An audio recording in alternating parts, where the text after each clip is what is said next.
సమ్మక్క సారలమ్మ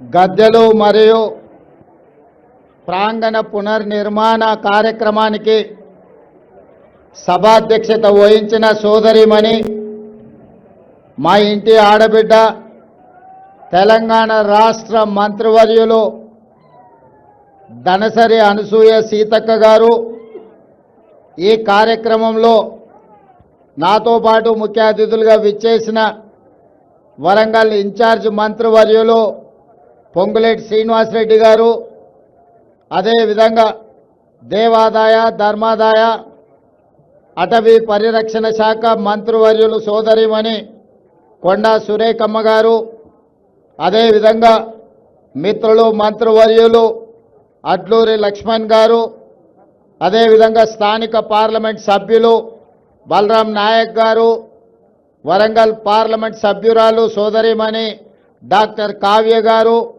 వారితో పాటు పాల్గొన్న శాసన మండలి సభ్యులు, శాసనసభ్యులు, ప్రభుత్వ సలహాదారులు, వివిధ కార్పొరేషన్లకు సంబంధించిన చైర్మన్లు, ఈరోజు అశేషంగా ఇక్కడికి విచ్చేసిన సమ్మక్క సారలమ్మ భక్తులకు, ఆదివాసీ మిత్రులందరికీ కూడా మనస్ఫూర్తిగా కృతజ్ఞతలు, అభినందనలు తెలియజేస్తున్న మిత్రులారా, ఇది ఒక బాధ్యత కాదు, బాధ్యతతో పాటు భావోద్వేగం. ప్రజాప్రతినిధిగా ప్రజా జీవితంలోకి వచ్చిన మొదటి రోజు నుంచి ఈ రోజు వరకు ఎప్పుడు అవకాశం వచ్చినా ప్రతి జాతరకు ఇక్కడికి వచ్చి సమ్మక్క సారలమ్మ ఆశీర్వాదం తీసుకొని ప్రజా జీవితంలో ప్రజలకు సేవ చేయాలన్న ఆలోచన పునరంకితమవుతూ పనిచేస్తూ వచ్చినాం. దాదాపుగా ఇప్పటికీ 17-18 సంవత్సరాల నుంచి వరుసగా ఈ ప్రాంతాన్ని సందర్శించుకోవడం, ఈ ప్రాంతం యొక్క అభివృద్ధి గురించి మాట్లాడుకోవడం, ఆనాటి పాలకులకు పెద్దలకు విజ్ఞప్తులు చేయడంతోనే సరిపోయింది. ప్రతిసారి ఎవరినో ఒకరిని అడగడం, వాళ్ళు ఏదో కొంచెము దానం ఇచ్చినట్టుగా ధర్మం చేసినట్టుగా వ్యవహరిస్తే మా జీవితాలకి ఇంతేనేమో అని మేము అనుకునే వాళ్ళం.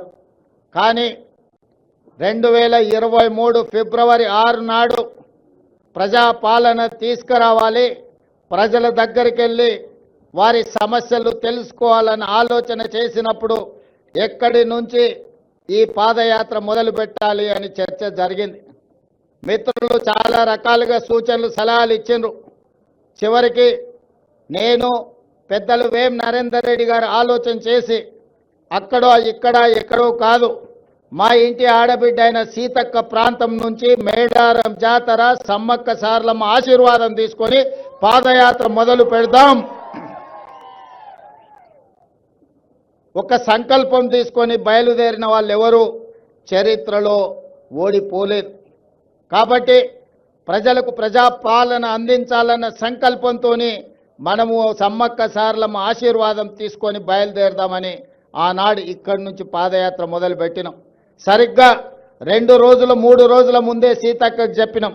సీతక్క అన్నది, అన్న సమయం లేదు, 24 గంటలు 48 గంటల్లో ఈ కార్యక్రమం చేయడం కష్టమవుతుందేమో అని. నేనన్నా, అక్క సంకల్పం ఉంటే కార్యక్రమం విజయవంతం అవుతుంది, నువ్వు ఎలాంటి ఆలోచన చెయ్యకు, పనులు మొదలుపెట్టు అని చెప్పి ఆనాడు ఫిబ్రవరి 6, 2023 నాడు ఇదే గద్దెల నుంచి గద్దెల ముందు ప్రణమిల్లి ఖచ్చితంగా ఈ తెలంగాణకు పట్టిన చీడ పీడ విరగడి కలిగిస్తాం, దొరల పాలన నుంచి ప్రజా పాలనకు తీసుకొస్తామని ఇక్కడ వేదిక మీద నుంచి ఆనాడు చెప్పడం జరిగింది. అందుకే మిత్రులారా, ప్రజలు ఆశీర్వదించారు, అవకాశం వచ్చింది. ఈనాడు అభివృద్ధి కార్యక్రమాలు చేయాలన్న సంకల్పంతో ముందుకు వెళ్తున్నాం. అభివృద్ధి అంటే అద్దాల మేడలు రంగుల గోడలే కాదు, ప్రజల జీవన ప్రమాణాలు పెంచాలి. ముఖ్యంగా ఆదివాసీలు అంటే ఈ దేశం యొక్క మూలవాసులు. ఆ ఆదివాసీల యొక్క, గిరిజన సోదరుల యొక్క, లంబాడి సోదరుల యొక్క అభివృద్ధిని ఏ ప్రభుత్వం అయితే భుజాల మీద మోస్తుందో అదే ఆ ప్రాంతం యొక్క ప్రజల యొక్క అభివృద్ధి అని నేను సంపూర్ణంగా విశ్వసిస్తున్నా. అందుకే ఈనాడు ఆదివాసీ ప్రాంతాలలో, తండాలలో, గూడాలలో, మారుమూల పల్లెల్లో వాళ్ళ యొక్క సంక్షేమానికి, వాళ్ళ యొక్క అభివృద్ధి కార్యక్రమాలకి ఈరోజు ప్రభుత్వం ప్రణాళికలు అందిస్తుంది. ఈరోజు ప్రతి నియోజకవర్గానికి 3,500 ఇండ్లు, 4,50,000 ఇందిరమ్మ ఇండ్లు పేదోళ్లకు అందించిన తర్వాత మరి ఆదివాసీలు గిరిజనులకు సరిపోవడం లేదు అని నా దృష్టికి ఎమ్మెల్యేలు తెస్తే ఐటీడీఏ ప్రాంతాలలో అదనంగా గిరిజనులకు ఆదివాసీలకు మళ్ళీ 22,000 ప్రత్యేకంగా ఇండ్లు ఇచ్చి ఆదివాసీ బిడ్డలు ప్రతి వాళ్ళు సొంత ఇంటిలో ఉండాలి అని మన ప్రభుత్వం ఈరోజు ప్రణాళికలు తీసుకున్నది. ఈ విధంగా ఏ విషయం వచ్చినా వాళ్ళకి ఇవ్వాల్సిన వాటా కోటా ఇవ్వాల్సిందే, అదనంగా ఇంకొంత ఇవ్వాలి. ఎందుకంటే దశాబ్దాలుగా వాళ్ళకు అన్యాయం జరిగింది, నష్టం చేకూరింది. కాబట్టి వాటిని సరిదిద్దడానికి ప్రయత్నాలు చేయాలి అని చెప్పి ఈరోజు మన ప్రభుత్వం ముందుకు వెళ్తుంది. అందుకే ఈనాడు సన్న బియ్యం ఇచ్చిన, రేషన్ కార్డులు ఇచ్చిన, రైతు రుణమాఫీ చేసిన, రైతు భరోసా పథకాన్ని అమలు చేసిన, ఇందిరమ్మ ఇండ్లు ఇచ్చిన, ఈరోజు దేవాలయాల అభివృద్ధి కార్యక్రమాలను చేపట్టిన, ఆదివాసీలను గిరిజనులను దృష్టిలో పెట్టుకొని వాళ్ళకి ఏ విధంగా మేలు జరుగుతుందో దాని ప్రకారం ప్రణాళికలు సిద్ధం చేసుకొని ఈనాడు మన ప్రభుత్వం ముందుకు వెళ్తుంది. గతంలో లేనంత గొప్పగా ఈనాడు దళితులకు గిరిజనులకు మన మంత్రివర్గంలో కానీ మన ప్రభుత్వంలో కానీ ఎంతో ప్రాధాన్యత ఇవ్వడం జరిగింది. పరిపాలనలో భాగస్వాములు చేసుకుంటూ ప్రణాళికబద్ధంగా వాళ్ళ అభివృద్ధి కోసం నిర్ణయాలు తీసుకుంటూ ముందుకు వెళ్తున్నాం. ఇవాళ మిత్రులారా, ఈ కార్యక్రమం ఈరోజు సమ్మక్క సారలమ్మ గద్దెల మరియు ప్రాంగణ అభివృద్ధి పునర్నిర్మాణ కార్యక్రమము జీవితంలో వచ్చిన గొప్ప అవకాశం. ప్రతి మనిషి జన్మిస్తుంటాడు, మరణిస్తుంటాడు, కానీ కొద్ది మందికే అరుదైన అవకాశాలు వస్తుంటాయి. ఈనాడు నాకు మా సీతక్కకు ఒక అరుదైన అవకాశం, సమ్మక్క సారలమ్మ గద్దెలు మరియు ప్రాంగణ పునర్నిర్మాణం ఈ జన్మలో దక్కిన గొప్ప గౌరవం. సీతక్క చెప్పినట్టుగా తన జన్మ ధన్యమైంది. ఒక్కసారి గుట్టల మీద నుంచి అమ్మను గద్దెల మీద కూర్చోబెట్టే అవకాశం వస్తే నాకు ఈ జన్మకు చాలు అనుకుంది. కానీ గతంలో ఇతరుల దగ్గరికి వెళ్ళి రిప్రజెంటేషన్స్ ఇచ్చి మాకు నిధులు ఇవ్వండి అని అడిగే పరిస్థితి ఉండే.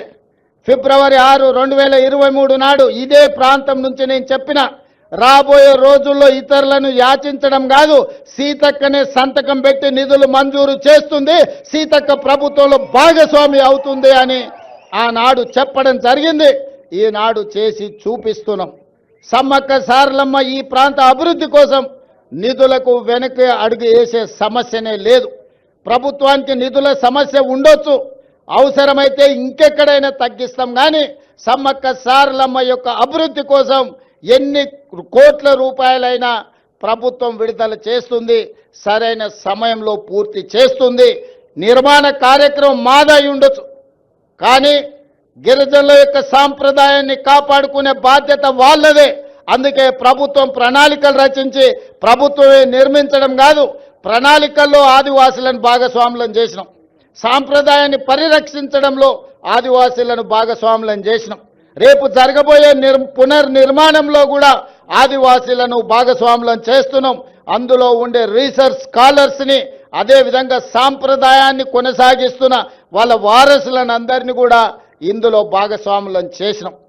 మామూలుగా సిమెంట్ కట్టడాలు కడితే అత్యధికంగా 100 సంవత్సరాలు మాత్రమే ఉంటుంది.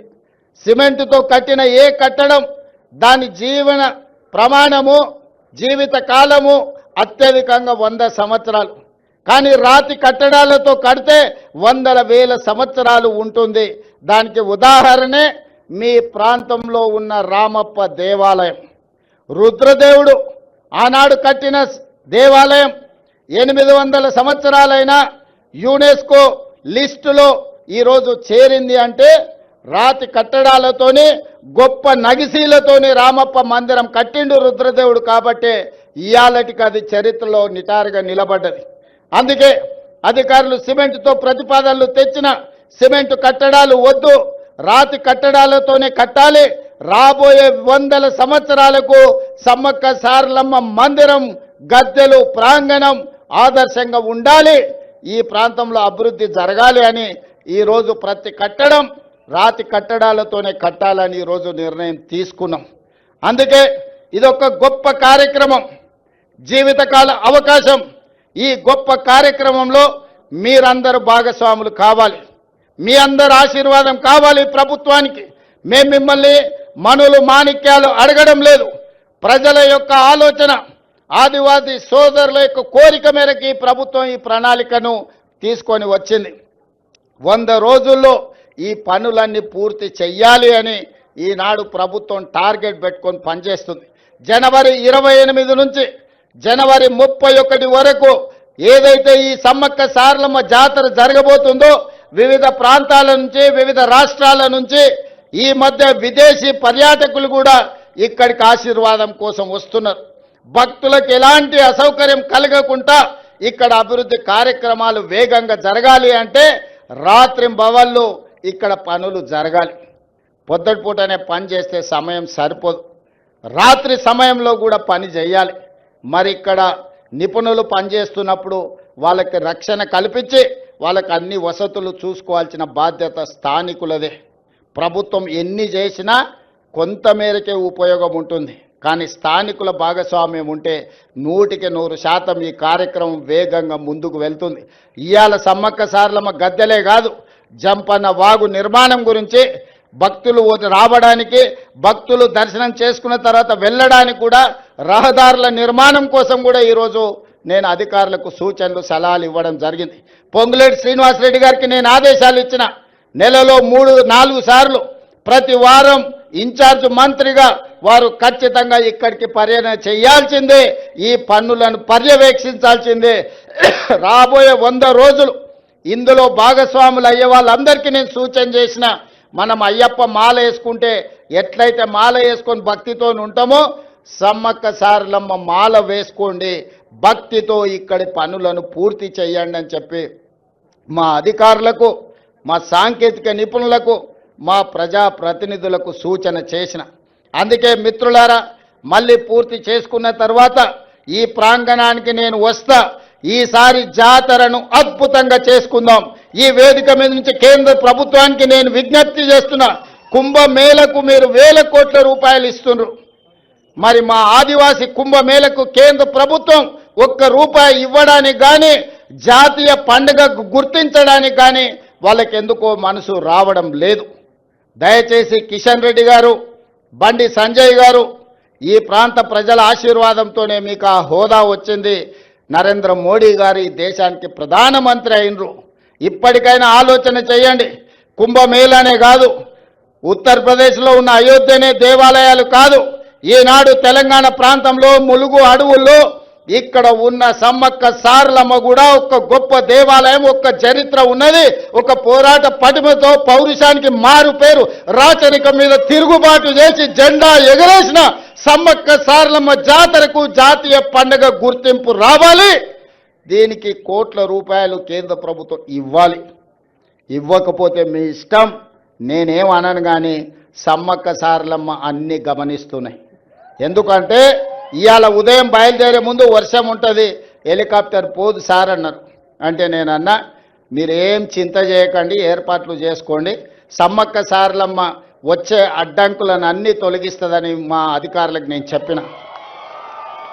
మేఘాలు కమ్ముకొచ్చినట్టు వర్షం కురిసిన వాతావరణం ఉన్న మేఘాలన్నీ కూడా ఎక్కడికక్కడగా విడిపోయి ఈనాడు ఇక్కడికి వచ్చి ఈ మంచి కార్యక్రమాన్ని చేపట్టడానికి ప్రకృతి పూర్తిగా సహకరించింది.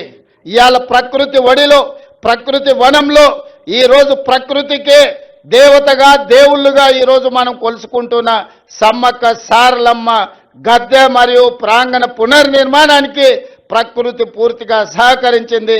సమ్మక్క సారలమ్మలు ఆశీర్వదించరు. ఇక మనం ఈ సంకల్పం తీసుకొని కార్యక్రమం పూర్తయ్యే వరకు మనందరం కష్టపడి పనిచేద్దామని తెలియజేస్తూ మీ అందరి దగ్గర సెలవు తీసుకుంటున్న ధన్యవాదాలు మిత్రులారా.